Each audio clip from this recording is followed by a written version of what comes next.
ഈ കൊല്ലം വളരെ വലിയ ഒരു പരിപാടി എന്ന് പറയാൻ കഴിയില്ല. എങ്കിലും പ്രധാനപ്പെട്ട ഒരു സിംപോസിയവും അവാർഡ് വിതരണ സമ്മേളനവും നടത്താൻ തീരുമാനിക്കുകയും അതിനുള്ള പ്രവർത്തനം മുന്നോട്ട് കൊണ്ടുപോവുകയും ചെയ്തിരിക്കുന്നു. തോമസ് മാത്യു സാറ് നമുക്ക് എല്ലാവർക്കും അറിയാവുന്നതുപോലെ നമ്മുടെ CJ സ്മാരക പ്രസംഗ സമിതിയുടെ ആദ്യകാലങ്ങളിൽ അതിൻ്റെ എല്ലാ പ്രവർത്തനങ്ങളിലും നേതൃത്വപരമായ പങ്ക് വഹിക്കുകയും നമുക്ക് വേണ്ട നിർദ്ദേശങ്ങൾ നൽകുകയും ചെയ്തുകൊണ്ടിരിക്കുന്ന ആളാണ്. അപ്പോൾ അദ്ദേഹവുമായിട്ട് ആലോചിച്ച സമയത്താണ് ജി കുമാരപിള്ളയെ അനുസ്മരിക്കുന്ന ഒരു പരിപാടി നമുക്ക് നടത്തണം. അത് CJ സ്മാരക സമിതി അല്ലാതെ വേറെ ആരും നടത്താൻ സാധ്യതയില്ല. ഇന്ന് പൊതുവെ നമ്മുടെ സാഹിത്യ ബോധത്തിൽ നിന്നും അല്ലെങ്കിൽ സാഹിത്യ ചർച്ചയിൽ നിന്നുമൊക്കെ വിട്ടുപോയിട്ടുള്ള ഒരു പേരാണ് പ്രൊഫസർ ജി കുമാരപിള്ളയുടേത്. അദ്ദേഹത്തിൻ്റെ രചനകളെ ആസ്പദമാക്കുന്ന ഒരു സിംപോസിയം എന്തുകൊണ്ടും നന്നായിരിക്കുമെന്ന് തോമസ് മാത്യു മാഷാണ് നിർദ്ദേശിച്ചത്. അത് വളരെ ഉചിതമായ ഒരു കാര്യമാണെന്നും CJ സ്മാരക സമിതി നടത്തേണ്ട ഒരു പ്രവൃത്തിയാണ് എന്നും തിരിച്ചറിഞ്ഞാണ് ഇക്കൊല്ലത്തെ സിംപോസിയത്തിന് ആ വിഷയം നമ്മൾ സ്വീകരിച്ചത്. ഒരു മുഴുനീള പരിപാടിയായി, ഒരു ദിവസം മുഴുവൻ നീണ്ടു നിൽക്കുന്ന പരിപാടിയായി ആസൂത്രണം ചെയ്യാൻ നടത്താൻ നമുക്ക് സാധിച്ചിട്ടില്ല. എങ്കിലും മധ്യാഹ്നത്തിൽ തുടങ്ങി ഏതാണ്ട് ഒരു 7-8 വരെ നടക്കുന്ന ഒരു പരിപാടിയായി ആസൂത്രണം ചെയ്തിട്ടുള്ളത്. അതിൻ്റെ ആദ്യത്തെ ഘട്ടങ്ങളിൽ സിംപോസിയം ഇവിടെ ആരംഭിക്കുകയാണ്. ഈ സിംപോസിയത്തിൽ പങ്കെടുക്കുന്നത് പ്രധാനമായിട്ടും തോമസ് മാത്യു മാഷാണ്. അദ്ദേഹം ഒരു പ്രബന്ധം ജി കുമാരപിള്ളയുടെ കവിതകളെ പറ്റി ഭാഷയുടെ വൃത്തിൻ്റെയും മനുഷ്യൻ്റെയും ജി കുമാരപിള്ളയുടെ കവിതകളെ മുൻനിർത്തിയുള്ള അന്വേഷണം എന്ന പേരിൽ എഴുതി തയ്യാറാക്കിയിട്ടുണ്ട്. അത് കുറച്ച് നീണ്ടൊരു പ്രബന്ധമാണെന്ന് അദ്ദേഹം പറഞ്ഞു. പക്ഷേ അത് ഞാൻ വായിക്കും എന്ന് പറഞ്ഞു. നിശ്ചയമായിട്ടും അത് വളരെ പ്രധാനപ്പെട്ട ഒരു പ്രബന്ധവും ജി കുമാരപിള്ളയുടെ കവിതയെപ്പറ്റിയുള്ള ആലോചനയും നമ്മെ വളരെയേറെ മുമ്പോട്ട് നയിക്കുന്ന ഒരു പ്രബന്ധവുമായിരിക്കും എന്ന് നമുക്കറിയാം. അതുകൊണ്ട് നിശ്ചയമായിട്ടും അദ്ദേഹം അത് പൂർണ്ണമായി വായിക്കുന്നത് ഒരു അനുഗ്രഹമായിട്ടാണ് കരുതുന്നത്. തുടർന്ന് ഈ വർഷം 2025 എബ്രഹാം വടക്കേൽ അവാർഡ് നേടിയിട്ടുള്ളത് പ്രൊഫസർ EV രാമകൃഷ്ണനാണ്. അദ്ദേഹത്തിൻ്റെ ഈ അടുത്ത കാലത്ത് പ്രസിദ്ധീകരിച്ച കവിതയുടെ ഉപ്പ് എന്ന ഒരു ലേഖന സമാഹാരം, അത് മലയാള കവിതാ പഠനത്തിൽ വളരെ ശ്രദ്ധേയമായൊരു സ്ഥാനം നേടും എന്നുറപ്പാണ്. നാരായണ ഗുരുവിൻ്റെ കവിതകൾ മുതൽ വളരെ സമീപകാലത്ത് എഴുതിക്കൊണ്ടിരിക്കുന്ന കവികളുടെ കവിതകൾ വരെയുള്ള വിശകലനങ്ങൾ അതിലുണ്ട്. മാത്രമല്ല അദ്ദേഹത്തിൻ്റെ പുസ്തകത്തിൻ്റെ ഒരു പ്രത്യേകത, ഈ പുസ്തകത്തിൻ്റെ ഒരു പ്രത്യേകത മാത്രമല്ല, അദ്ദേഹത്തിൻ്റെ വിമർശന സമീപനങ്ങളുടെയും ഒരു പ്രത്യേകത, ഒരു ഇന്ത്യൻ പശ്ചാത്തലത്തിൽ മറ്റ് ഭാഷകൾ, ഇപ്പോൾ തമിഴായാലും അതുപോലെ ഹിന്ദി ആയാലും മറാത്തി ആയാലും ഇങ്ങനെ ആധുനിക സാഹിത്യത്തിൽ വളരെ ശ്രദ്ധേയമായിട്ടുള്ള മറ്റ് ഭാഷാ സാഹിത്യങ്ങളുമായി നിരന്തരം സംവാദബന്ധം പുലർത്തുന്ന ഒരു എഴുത്താണ് പ്രൊഫസർ EV രാമകൃഷ്ണൻ്റെ. അപ്പോൾ അദ്ദേഹം ആ ഒരു പരിപ്രേക്ഷ്യത്തിൽ മലയാള കവിതയെ നോക്കിക്കാണുന്ന ഒരു പുസ്തകം എന്ന നിലയിൽ വലിയ പ്രാധാന്യം കവിതയുടെ ഉപ്പ് എന്ന പുസ്തകത്തിനുണ്ട്. അതിനാണ് ഇക്കൊല്ലം എബ്രഹാം വടക്കേൽ അവാർഡ് സമ്മാനിക്കുന്നത്. അദ്ദേഹം ഈ സിംപോസിയത്തിൽ പങ്കെടുക്കും. അദ്ദേഹം വന്നുകൊണ്ടിരിക്കുകയാണ്.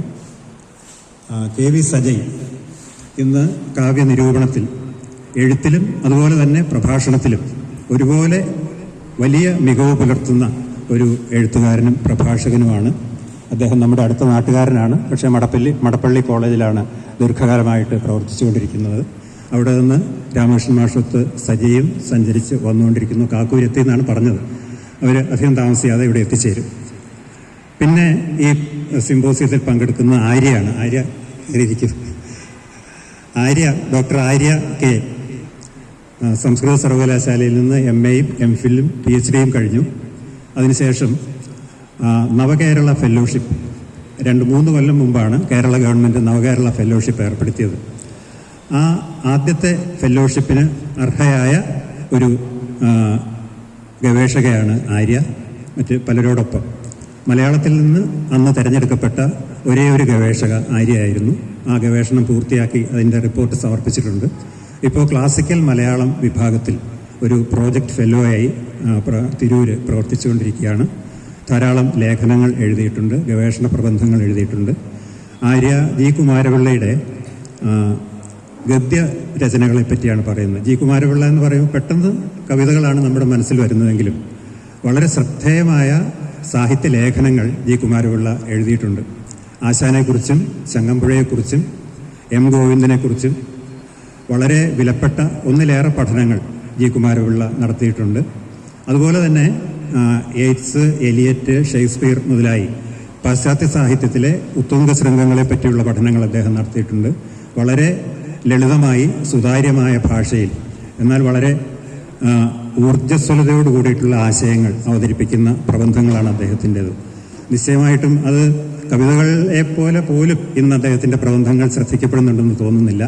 അതുകൊണ്ട് ആ പ്രബന്ധങ്ങളെ മുൻനിർത്തിയുള്ള ഒരു പ്രബന്ധാവതരണം വളരെ ഉചിതമായിരിക്കും എന്ന് കരുതിയതുകൊണ്ടാണ് ആര്യ ആ വിഷയം ഇവിടെ സംസാരിക്കുന്നത്. ഇങ്ങനെ 4 പ്രബന്ധ പ്രഭാഷണങ്ങൾ എല്ലാവരും പൂർണ്ണമായി എഴുതി പൂർത്തിയാക്കിയിട്ടുണ്ടാവില്ല. പ്രഭാഷണങ്ങളായിട്ട് ഇവിടെ നടക്കുകയാണ്. നമുക്കധികം സമയം ചെലവഴിക്കാനില്ലാത്തതുകൊണ്ട് അരമണിക്കൂർ വൈകിയാണ് തുടങ്ങിയത്.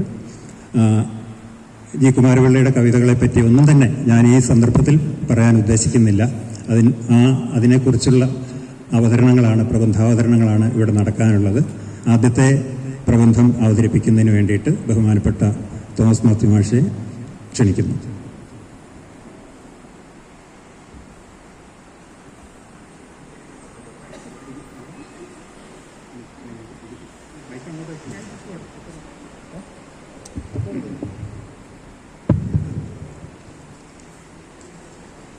ഉള്ളവർ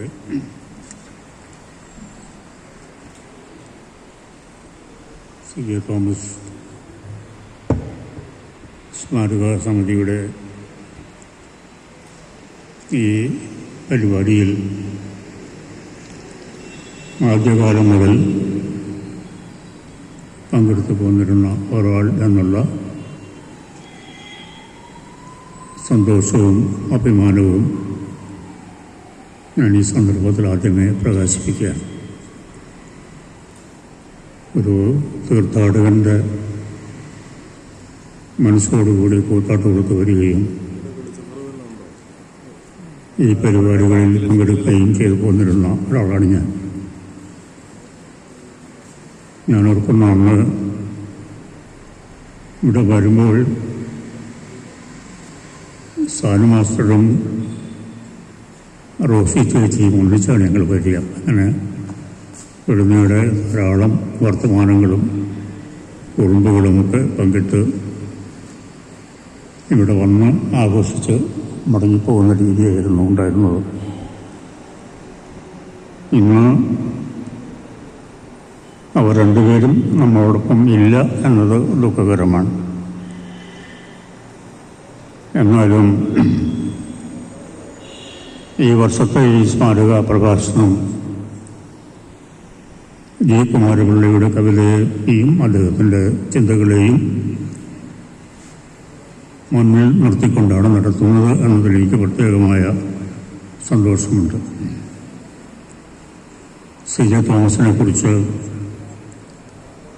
ആത്മാവിൻ്റെ അയൽക്കാരൻ എന്നാണ് ജി കുമാരപിള്ള എഴുതിയത്. അദ്ദേഹത്തിൻ്റെ പ്രസിദ്ധമായ മരണം എന്ന കവിതയിൽ ആത്മാവിൻ്റെ അയൽക്കാരൻ വെളിപ്പാടകലത്തേക്ക് പോയിരിക്കുന്നല്ലോ എന്നുള്ള സാന്ദ്രമായ ദുഃഖം ആവിഷ്കരിക്കുന്നുണ്ട്. ഞാൻ മുഖവരിയായിട്ടൊന്നും പറയുന്നില്ല. പ്രബന്ധം ഞാൻ എഴുതിയിട്ടുണ്ട്.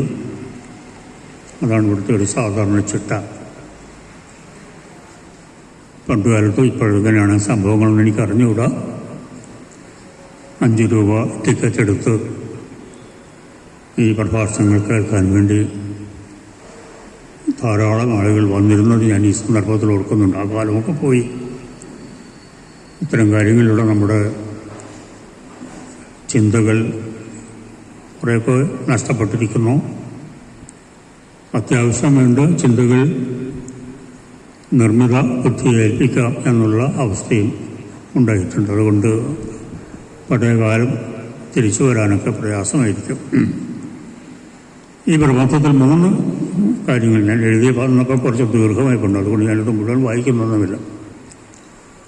3 ഭാഗങ്ങളായിട്ട് ഇത് തിരിക്കണം എന്നാണ് ഞാൻ വിചാരിച്ചിരിക്കുന്നത്. കവിത ഭാഷയുടെ മൃത്യുഞ്ജയം മനുഷ്യൻ്റെയും എന്നാണ് ഈ പ്രബന്ധത്തിൻ്റെ പേര്. അതുകൊണ്ട് ഒന്നാം ഭാഗത്തിൽ എന്തുകൊണ്ടാണ് ഭാഷയ്ക്കൊരു മൃത്യുഞ്ജയം ആവശ്യമായിരിക്കുന്നത്,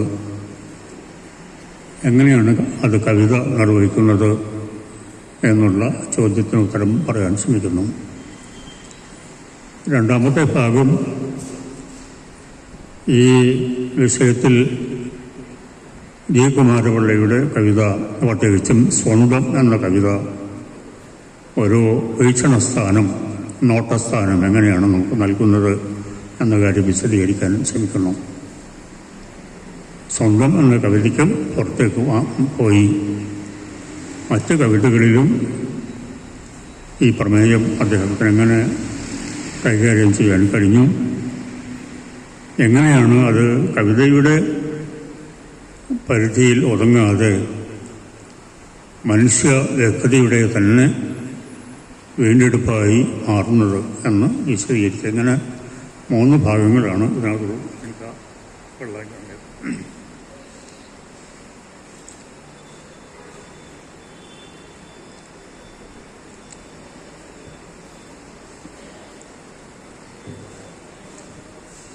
വർത്തമാനം പറയാനൊന്നും ഇപ്പോൾ എനിക്ക് അനുവാദമുണ്ട്. സത്യത്തിൽ ഞാനിത് വായിച്ചു തുടങ്ങാം. കവിതയുടെ സാമൂഹ്യ ധർമ്മം എന്തെന്നും ആ ധർമ്മം കവിത നിറവേറ്റുന്നതെങ്ങനെയെന്നും വിവരിക്കുന്ന ഒരു പ്രബന്ധത്തോടു കൂടിയാണ് T.S. എലിയറ്റ് തൻ്റെ കവിതയെയും കവികളെയും കുറിച്ച് എന്ന ഗ്രന്ഥം ആരംഭിക്കുന്നത്. ഇങ്ങനെയൊരു ശീർഷകം കണ്ടാൽ നമ്മുടെ മനസ്സിലേക്ക് പാഞ്ഞു വരുന്ന കാര്യങ്ങളൊന്നുമല്ല പക്ഷേ അദ്ദേഹം പ്രതിപാദിക്കുന്നത്. ദാരിദ്ര്യ നിർമ്മാർജ്ജനം, സ്ത്രീ ശാക്തീകരണം, പരിസ്ഥിതി സംരക്ഷണം, നാളികേരത്തിൻ്റെ താങ്ങുവില നിശ്ചയിക്കൽ തുടങ്ങിയ അടിയന്തര പ്രാധാന്യമുള്ള സാമൂഹ്യ കാര്യങ്ങളൊന്നും ആ പ്രബന്ധം എഴുതുമ്പോൾ അദ്ദേഹത്തെ അലട്ടിയിരുന്നതായി തോന്നുന്നില്ല. അത്തരം കാര്യങ്ങളൊന്നും കവിതയ്ക്ക് പ്രമേയമാകരുതെന്നോ അവയെ തീണ്ടുകയെങ്കിലും ചെയ്തു പോയാൽ കവിതയ്ക്ക് പതിത്വം വന്നു പോകുമെന്നോ അദ്ദേഹം അഭിപ്രായപ്പെടുന്നുമില്ല. കവിതയുടെയും കവിയുടെയും തരഭേദത്തിനൊത്ത് ഇത്തരം ധർമ്മങ്ങൾ മാറി വരും. അങ്ങനെ മാറിക്കൊള്ളട്ടെ. അത്തരം വിഷയങ്ങളിൽ കൗതുകം കൊള്ളുകയോ അവയുടെ അലട്ടൽ നന്നേ അനുഭവിക്കുകയോ ചെയ്യുന്ന മനസ്സുകൾക്ക് അവയെ പരിചരിക്കുന്നതിന് വിലക്കൊന്നുമില്ല. എന്നാൽ ഏത് കവിതയും കവിതയായിരിക്കുന്നത് കൊണ്ട് മാത്രം, അഥവാ കവിത ആയിരിക്കണമെന്നുണ്ടെങ്കിൽ നിറവേറ്റേണ്ട ഒരു ധർമ്മമുണ്ട്. കവിതയുടെ ഭാഷാപരമായ സവിശേഷതയുമായി ബന്ധപ്പെട്ടതാണ് ആ ധർമ്മം. എലിയറ്റ് എഴുതുന്നതിങ്ങനെ: കവിത നിറവേറ്റേണ്ട ധർമ്മം ഏതെന്ന് നിർദ്ദേശിക്കുന്നവർ അവർ കവികളാണെങ്കിൽ വിശേഷിച്ചും തങ്ങൾ എഴുതാൻ ആഗ്രഹിക്കുന്ന കവിതകളുടെ കാര്യം സവിശേഷമായി മനസ്സിൽ വെച്ചുകൊണ്ടായിരിക്കും അങ്ങനെ ചെയ്യുക. എന്നാൽ നാം പറയുക, കവി എന്ന നിലയ്ക്ക് തൻ്റെ ജനതയോടുള്ള ഉത്തരവാദിത്വം പ്രത്യക്ഷമല്ല, പരോക്ഷമാണ്. പ്രത്യക്ഷമായ കടമ തൻ്റെ ഭാഷയോടുള്ളതാണ്. ഭാഷയെ പരിപാലിക്കുക എന്നതാണ് ആദ്യത്തേത്.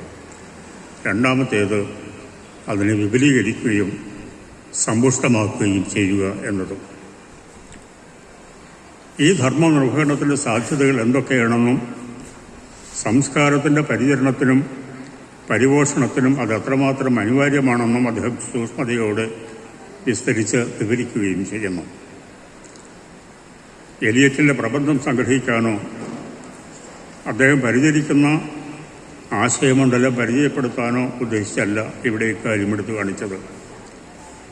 കവിതയുടെ ഭാഷാധർമ്മത്തിൽ നിന്ന് ചിനപ്പുപൊട്ടി തടയ്ക്കുന്ന സാംസ്കാരിക ധർമ്മങ്ങൾ നീളെ വിവരിച്ചു പോകുന്ന ആ ഉപന്യാസം ഉന്നയിക്കാതെ വിട്ടുകളഞ്ഞ ഒരു ചോദ്യമുണ്ട്. ആ ചോദ്യം ചോദിക്കാൻ നിന്നാൽ വിഷയമാകെ മാറും. തീർത്തും വ്യത്യസ്തമായ പരിചരണം അതാവശ്യപ്പെടുകയും ചെയ്യും എന്ന് കണ്ടിട്ടാവണം എലിയറ്റ് ആ ഒരിക്കൽ ചെയ്യാഞ്ഞത്. പക്ഷെ എന്തുകൊണ്ട് നമുക്ക് ആ ചോദ്യം ചോദിച്ചുകൂടാ? ചോദിക്കുന്നത് അഭിനയമാകുമോ? ചോദ്യം ഇതാണ്: എന്തുകൊണ്ടാണ് ഭാഷയ്ക്ക് ആവർത്തിച്ചുള്ള ഓരോ കവിതയിലൂടെയും കവിയിലൂടെയും ആവർത്തിക്കപ്പെടേണ്ട പുനരുജ്ജീവനം ആവശ്യമായി വരുന്നത്? അതായത് ഭാഷയുടെ ജൈവിക ഘടനയിൽ തന്നെ അതിൻ്റെ ചൈതന്യം കെടുത്തുന്ന, ജീർണിപ്പിക്കുന്ന, ജഡമാക്കി തീർക്കുന്ന ഒരു ഘടകം ഉൾച്ചേർന്ന് കിടക്കുന്നുണ്ടോ? ഉണ്ടെങ്കിൽ അതെന്താണ്? അതിൻ്റെ പ്രവർത്തനം എങ്ങനെയാണ്? മൃത്യുവിൻ്റെ നിഴൽ മനുഷ്യനെന്ന പോലെ അവൻ്റെ എല്ലാ പിറപ്പുകൾക്കും കൂടപ്പിറപ്പാണ്. എളുപ്പമല്ല ഉത്തരം പറയാൻ. പക്ഷെ എങ്ങനെയാണ് കവിത ഭാഷയുടെ മൃത്യുഞ്ജയം സാധിക്കുന്നതെന്ന പ്രഹേളികയുടെ ഉത്തരം ഇവിടെ എവിടെയോ കുരുങ്ങിക്കിടക്കുന്നു. ഒരു മാരീച പ്രലോഭനത്തിൻ്റെ പിന്നാലെയാണ് പുറപ്പാടുന്ന വിവേകം കണ്ണു ചിമ്മിയാലേ ഈ അന്വേഷണം സാധ്യമാകും. എന്നാൽ ഈ സൗവർണ വിസ്മയത്തെ നേർക്കുന്നവർ കണ്ട, നേർക്കുനേരെ നോക്കാൻ ധൈര്യം കാട്ടിയ എന്ന് പറയുക ഒരു കവി നമുക്കുണ്ട്, ജി കുമാരപിള്ള. യഥാർത്ഥത്തിൽ ഭാഷയുടെ പ്രശ്നങ്ങളൊന്നുമല്ല ജി കുമാരപിള്ളയുടെ കവിതയാണ് എന്നെ ഈ വഴിക്ക് തിരിച്ചു കൊണ്ടുവന്നത്. അദ്ദേഹത്തിൻ്റെ കവിതയിലേക്കും ആ കവിതയുടെ സവിശേഷ ഭാവമണ്ഡലത്തിലേക്കും പ്രവേശിക്കാൻ ഒരു പഴുത് ഈ ചോദ്യം ഒരുക്കി തരുന്നുണ്ടെന്ന് ഞാൻ വിചാരിക്കുന്നു. ആ പഴുതിലൂടെ എവിടം വരെ പോകാൻ കഴിയും എന്ന അന്വേഷണമാണ് ഇവിടെ നടത്തുന്നത്. ശബ്ദ ചിഹ്നങ്ങളുടെ സങ്കീർണ ഘടനാരൂപമായ ഭാഷയും ആ ഭാഷയ്ക്കുള്ളിലെ മറ്റൊരു ഭാഷയായി സവിശേഷ സ്വാശ്രയ വ്യവഹാര രൂപമായി കവിതയും നിലനിൽക്കുന്നതെങ്ങനെ എന്ന കുറുമ്പുള്ള ചോദ്യത്തിൻ്റെ മുമ്പിലാണ് നാം വന്നുപെട്ടിരിക്കുന്നത്. ആകട്ടെ, എങ്ങനെയാണ് ഭാഷ അർത്ഥനിവേദനം സാധിക്കുന്നത്? അന്യജീവികളിൽ നിന്ന് മനുഷ്യനെ വ്യാവർത്തിപ്പിക്കുന്ന ഘടകങ്ങൾ രണ്ടാണ്. അതിജീവനത്തിന് ഉപകരണങ്ങൾ ഉണ്ടാക്കിയതും ആത്മനിവേദനത്തിന് ഭാഷ എന്ന ചിഹ്ന വ്യവസ്ഥ ഉണ്ടാക്കി പ്രയോഗിച്ചതുമാണ് ആ ഘടകങ്ങൾ. ജന്മന ഇല്ലാത്തതിനാൽ അമ്പുണ്ടാക്കി പകരം വെച്ചു. കണ്ഠനാളിക്ക് പുറപ്പെടുവിക്കാൻ കഴിയുന്ന അനന്ത ശബ്ദ വൈചിത്ര്യ വൈവിധ്യങ്ങളിൽ നിന്ന് ഒരു ഗണത്തെ വേർതിരിച്ചെടുത്ത് ആശയാവിഷ്കരണത്തിനും ആശയവിനിമയത്തിനും ഉപയോഗപ്പെടുത്തി.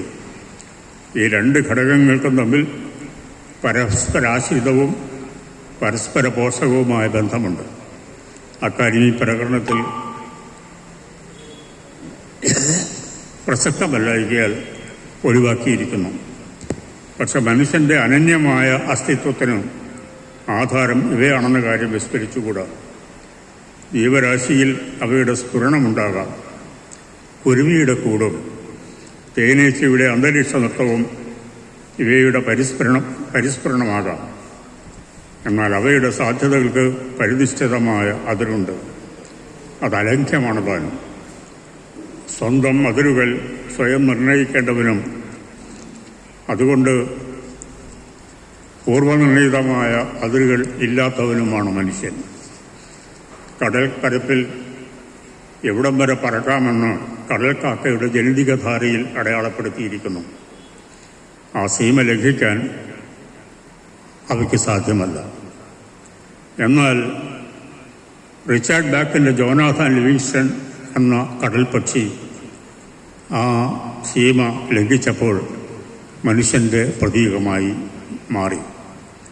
ആ ജന്മ ജീവവാസനയെ അനുസരിക്കുകയില്ലെന്ന് വിളംബരപ്പെടുത്തിക്കൊണ്ടാണ് മനുഷ്യൻ തൻ്റെ പിറവി ആഘോഷിച്ചത്. അനുസരണക്കേടാണ് ഏറ്റവും നല്ല സ്വഭാവം എന്നെഴുതിയ ആളാണ് സി ജെ തോമസ്. മനുഷ്യൻ്റെ അനുസരണക്കേട് ആരംഭിക്കുന്നത് അവൻ്റെ ജന്മവാസന ഇൻസ്റ്റിങ്ക്റ്റുകളെ നിഷേധിച്ചുകൊണ്ടാണ്. ഉപകരണ നിർമ്മാണത്തിൻ്റെ കഥ തൽക്കാലം നിൽക്കട്ടെ. അതല്ലല്ലോ നമ്മുടെ വിഷയം. ഭാഷയുടെ കാര്യം മാത്രം എടുക്കാം. മനുഷ്യൻ്റെ നിർവചനത്തിൽ ഏറ്റവും സാർത്ഥകമായത് മനുഷ്യൻ ഭാഷാജീവിയാണ്. മനുഷ്യ ലാംഗ്വേജ് ആനിമൽ എന്ന നിർവചനമാണ്. മനുഷ്യനാകലിൻ്റെ ആദ്യ ചുവട് ഭാഷയുടെ ഉപയോഗമാണ്. ഭാഷാരഹിതനായ മനുഷ്യൻ എന്നത് അസംഗത നാമമാണ്. ജോർജ് സ്റ്റീനർ പറയുന്നത് കേൾക്കുക: ഭാഷയും മനുഷ്യനും പരസ്പര ബദ്ധമാണ്. ഒന്നുണ്ടെങ്കിൽ അപരവുമുണ്ട്, ഇല്ലെങ്കിൽ രണ്ടുമില്ല. ഭാഷ അതിൻ്റെ വൈഭവങ്ങളോടും പരിമിതികളോടും കൂടെ മനുഷ്യന് മാത്രം അവകാശപ്പെട്ടതാണ്. മറ്റൊരു ചിഹ്നവ്യൂഹത്തോടും അതിന് താരതമ്യമില്ല. അഥവാ നോം ചോസ്കി പറയും പോലെ ജീവലോകത്തിൽ ശ്രദ്ധേയമായ സമാനതകളില്ലാത്ത നിസ്തുല പ്രതിഭാസമാണ് ഭാഷ. മനുഷ്യൻ മാത്രം ഭാഷ കൊണ്ട് ഭാഷിക്കുന്നു. ഈ മൗലിക വ്യതിരേകത്തെ കണക്കിലെടുക്കാത്ത ആഭ്യന്തരവും ബാഹ്യവുമായ തലങ്ങളിലേക്ക് വ്യാപിപ്പിക്കുന്ന ഭാഷാവ്യവസ്ഥയെ അന്വേഷണത്തിൻ്റെ ആരംഭബിന്ദുവാക്കാത്ത മനുഷ്യപ്രകൃതിയെ സംബന്ധിക്കുന്ന ഏത് വീക്ഷണവും വസ്തുതകൾക്ക് നിരക്കുന്നതായിരിക്കുകയില്ല. ഇത് സ്റ്റീനറുടെ വാക്കുകളാണ്. മനുഷ്യൻ്റെ മാനസികതയുടെ സാഫല്യം ഭാഷയ്ക്കുള്ളിൽ സാധ്യമാകൂ എന്നാണ് ഇത് കാണിക്കുന്നത്. മനുഷ്യൻ പറ്റി വീഴുന്നത് തന്നെ ഭാഷയ്ക്കുള്ളിലേക്കാണ്. മാതൃഗർഭത്തിൽ നിന്ന് മാതൃഭാഷാ ഗർഭത്തിലേക്ക് എന്നതാണ് മനുഷ്യ ജന്മത്തിൻ്റെ ക്രമം. ഭാഷാരഹിതനായ മനുഷ്യൻ മനുഷ്യനല്ല, മനുഷ്യജീവി പോലുമല്ല. ഇരുകാലിൽ നടക്കാൻ കഴിയുന്ന ജൈവിക തലത്തിനുമേൽ അസ്തിത്വമില്ലാത്ത ആൾക്കുരങ്ങിനോട് സാമ്യം വഹിക്കുന്ന പരിണാമ സിദ്ധാന്തത്തെ മുറുകെ പിടിക്കുന്നവർക്ക് നഗ്നവാനരൻ എന്ന് വിളിക്കാവുന്ന ഒരു ജീവി മാത്രമാണ് അയാൾ, അല്ലെങ്കിൽ അത്. ഹൈഡഗർ ഭാഷയെ ഉണ്മയുടെ ഭവനം, ഹൗസ് ഓഫ് ബീയിങ് എന്ന് വിളിച്ചത് എത്ര അർത്ഥഗർഭമാണ്. എൻ്റെ ഞാനായിരിക്കലാണ് എൻ്റെ ഉണ്മ, എൻ്റെ ഞാനായിരിക്കൽ. മനുഷ്യൻ്റെ ആയിരിക്കൽ അവൻ്റെ ആയിത്തീരലുമാണ്. മനുഷ്യൻ്റെ ആയിത്തീരൽ എന്ന ആജന്മ ആമരണ പ്രക്രിയ ഭാഷയ്ക്കുള്ളിൽ വസ്തുവിൻ്റെ സാധ്യമാകും. തൻ്റെ തന്നെ സൃഷ്ടിയായ ചിഹ്നവ്യൂഹത്തിൽ ജൈവികാസ്തിത്വത്തിന് മേൽ ജീവിതമുള്ളത് കൊണ്ടാണ് ആൾഡസ് ഹക്സ്ലി മനുഷ്യനെ ഉഭയജീവി, ആംഫീബിയൻ എന്ന് വിളിച്ചത്. മനസ്സിൻ്റെയും ആത്മാവിൻ്റെയും തലങ്ങളിലേക്കുള്ള അതിശായനം, ട്രാൻസെൻഡൻസ് മനുഷ്യന് സാധ്യമായത് ഈ ഭാഷാസിദ്ധിയുടെ ബലത്തിലാണ്. വലിയൊരു സാധ്യതയാണിത്. ഒപ്പം പരിധികളില്ലാത്തതല്ല ഈ സാധ്യതയെന്നും നാം അറിയണം. ഭാഷ ഇത് അപൂർണം എന്ന വേവലാതി ഒഴിയാതെ നിന്നത് അതിൻ്റെ സാധ്യതകളുടെ അതിരുകളോളം പറക്കാൻ ചിറക് വിടർത്തിയവരിലാണ്. ഭാഷ എങ്ങനെയാണ് അർത്ഥോൽപാദനം നിർവഹിച്ച ആശയങ്ങളുടെയും ആത്മാനുഭൂതികളുടെയും വിനിമയം സാധിക്കുന്നതെന്നോ നമ്മളായിട്ട് വിവരിക്കാൻ നിൽക്കേണ്ട. അതൊക്കെ പണ്ടേ വഴി പോലെ നിർവഹിക്കപ്പെട്ട് കഴിഞ്ഞിട്ടുണ്ട്. അങ്ങനെ ഭാഗം വിടുകയാണ്. അനുഭവങ്ങളെ ആവിഷ്കരണക്ഷമമായ ചിഹ്നവ്യവസ്ഥയിലേക്ക് ആനയിക്കുമ്പോൾ വിശേഷാനുഭവങ്ങൾ സാമാന്യത്തിലേക്ക് കളം മാറുന്നു. ഭാഷയുടെ പരിമിതി അവിടെയാണ്. അതിൻ്റെ ബലവും അത് തന്നെയാണ്. ഞാൻ കണ്ട പൂച്ചയല്ലല്ലോ ആദ്യമായി പൂച്ചയെന്ന് വിളിക്കപ്പെട്ടത്. മാർജാര വംശത്തിൽ പിറന്ന ഏത് നവാതിഥിയെയും വിളിക്കാവുന്നത് കൊണ്ടാണ് പൂച്ച എന്ന ശബ്ദചിഹ്നം സാമാന്യമാകുന്നത്. അനുഭവം വിശേഷവും അറിവ് സാമാന്യവും യൂണിവേഴ്സലുമാണ്. അങ്ങനെ സങ്കല്പനങ്ങളുടെ വിശേഷാനുഭവങ്ങളിൽ നിന്ന് അഥവാ ഒറ്റയൊറ്റ വസ്തുക്കളിൽ നിന്ന് ഉൽപ്പാദിപ്പിക്കപ്പെട്ട വസ്തുബോധങ്ങളുടെ സംഘാതമായി തീരുന്നു ഭാഷ. അതൊരു ചീത്ത കാര്യമല്ല.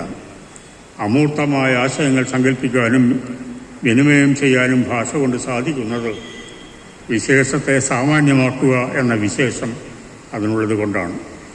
മനുഷ്യസൃഷ്ടമായ ആശയപ്രപഞ്ചം ഈ സവിശേഷതയോട് കടപ്പെട്ടിരിക്കുന്നു.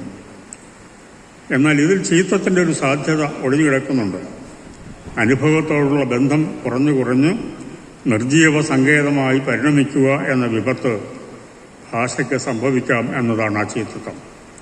വാക്കിനർത്ഥത്തോട്, വസ്തുവിനോട് അല്ലെങ്കിൽ അനുഭവത്തോട് പ്രകൃത്യാ ബന്ധമില്ല, അവ തമ്മിലുള്ള ബന്ധം ആരോപിതവും സാങ്കേതികവുമാണ് എന്നതാണ് ഇതിന് കാരണം. വാക്ക് വസ്തുവിനെയല്ല, വസ്തുബോധത്തെയാണ് പ്രതിനിധാനം ചെയ്യുന്നതെന്ന് ഭാഷാശാസ്ത്രം പഠിപ്പിച്ചു തന്നെ പറയുന്നു. ആ നിലപാട് സമ്മതിച്ചുകൊണ്ട് ആർക്ക് നിഷേധിക്കാനാകും അത്? വസ്തുവിനോടുള്ള ബന്ധമാണ് വസ്തുബോധത്തിനും അതുവഴി വാക്കിനും ചൈതന്യം കൊടുക്കുന്നത് എന്നുകൂടി പറയണം. ആ ബന്ധമറ്റ് അവയകന്നു പോകുമ്പോൾ ഭാഷ വെറും യാന്ത്രിക ശീലമായി നിറം കെട്ടുപോകും. അങ്ങനെ സംഭവിക്കാനുള്ള സാധ്യത ഭാഷയുടെ പ്രകൃതിയിൽ തന്നെ അന്തർഹിതമാണ്. അത് രൂഹം മാത്രമല്ല, നിരന്തരം തെളിയിക്കപ്പെട്ടുകൊണ്ടിരിക്കുന്ന അനുഭവ സത്യമാണ്. ഈ ജഡീഭവിക്കലിനെതിരെ ഭാഷയും സമൂഹവും കൈക്കൊള്ളുന്ന പ്രതിരോധമാണ് കവിത. വാക്കിനെ അല്ലെങ്കിൽ ഭാഷയെ അനുഭവത്തോട് ബന്ധിപ്പിക്കുന്ന, അനുഭവമാക്കുന്ന ധർമ്മമാണ് കവിത നിർവഹിക്കുന്നത്. അനുഭവത്തെക്കുറിച്ച് അറിവ് പകർന്നല്ല കവിത നമ്മെ സന്ദർപ്പണം ചെയ്യുന്നത്. അനുഭവത്തിൻ്റെ ഒത്ത നടുക്ക് നമ്മെ കൊണ്ടു നിർത്തി ആ അനുഭവത്തിൽ ഭാഗഭാക്കാകാൻ നിർബന്ധിക്കുന്നതാണ് കവിതയുടെ രീതി. അറിയിക്കലല്ല, അനുഭവിപ്പിക്കലാണ് കവിതയുടെ ധർമ്മം. വിചാരബിംബത്തെ, കോൺസെപ്റ്റ്, അനുഭവബിംബമായി ഇമേജ് ആക്കിക്കൊണ്ടാണ് ഈ ധർമ്മം നിർവഹിക്കപ്പെടുന്നത്. ഇത് ചെയ്യാൻ, അനുഭവത്തെ പ്രത്യക്ഷീകരിക്കാൻ കവിക്കുള്ള ഉപകരണം ഭാഷ തന്നെയാണ്.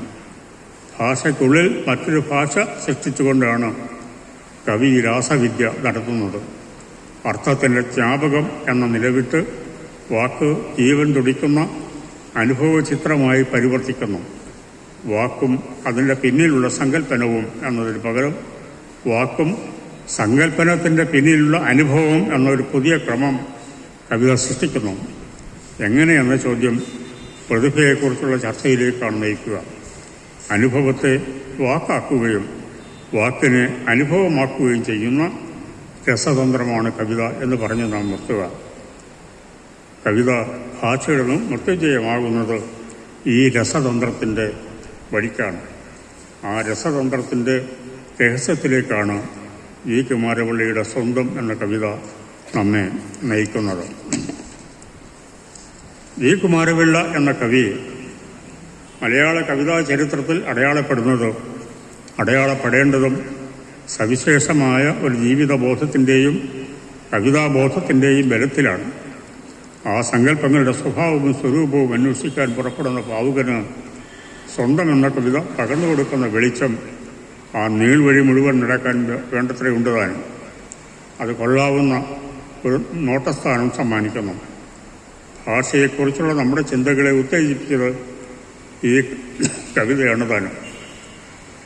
നിലനിൽക്കുന്നതെന്തും വിശേഷ വസ്തുവായി നിലനിൽക്കുന്നു എന്നത് സാർവത്രികമായി അംഗീകാരം നേടിയ തത്വമാണ് എന്ന് തത്വചിന്തകനായ ബെർക്ക്ലി എഴുതിയുണ്ടത്രേ. യൂണിവേഴ്സലല്ല, പർട്ടിക്കുലറാണ് നിലനിൽക്കുന്നതെന്ന്.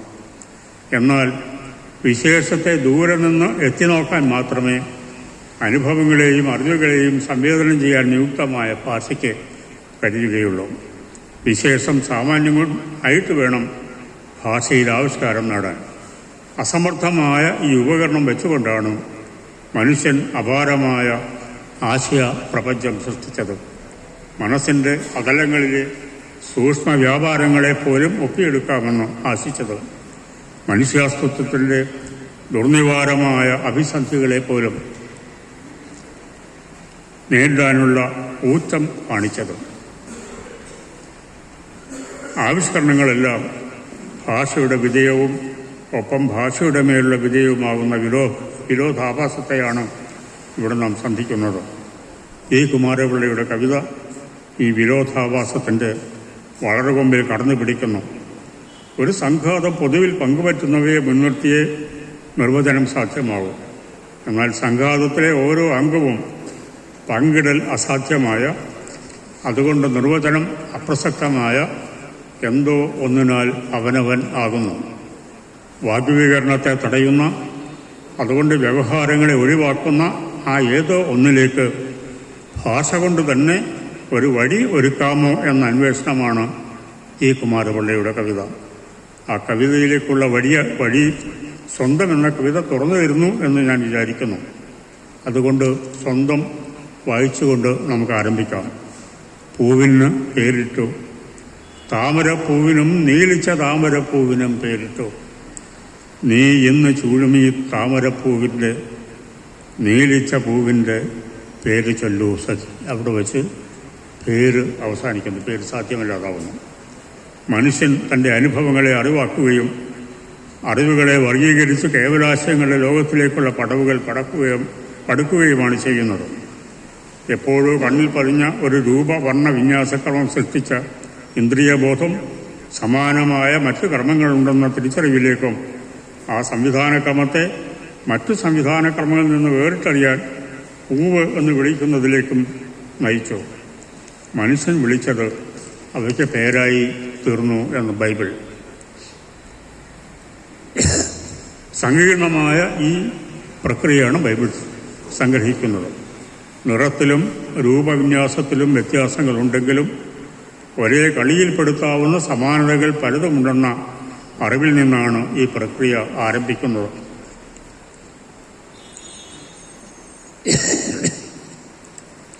ഇങ്ങനെ മഹാസാമാന്യത്തിൽ നിന്ന് വിശേഷണങ്ങൾ കൊണ്ട് ചുരുക്കി ഒടുക്കം എത്തുന്നത് എവിടെയാണ്?